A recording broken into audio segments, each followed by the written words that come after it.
explanation. Saya nak explanation juga. Oh betul, awak nak dengar ni? Nak dengar. Kejap. Kejap. Saya tak boleh cakap kalau saya pakai baju buruk.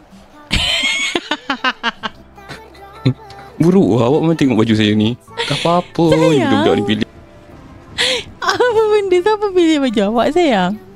Ini diorang nak buat family day ni. Okay, lepas tu diorang suruh pakai baju warna hijau.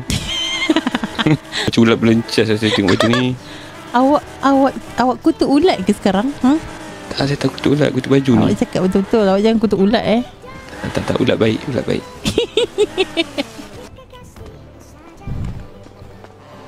Awak tengoklah saya. Apa yang dah jadi pada saya. Sekejap sayang, nak ambil gambar. Ada pokok bergerak. Wah. Awak cari saya, ada tak? Sofia, mana abang? Sofia, mana abang? Tak ada, tak nampak. Tak nampak kan? Lah, tak nampak. Mana ni awak? Balik dulu lah. Tak ada dia ni kat sini ni. Saya hilang ni, Awak hilang. Kelakarnya. Dah ada balik. Abang ni macam gampang. Ada nampak Ahmad tak? Ada, saya dah. Ada dah. Oh, ingatkan tak ada tadi.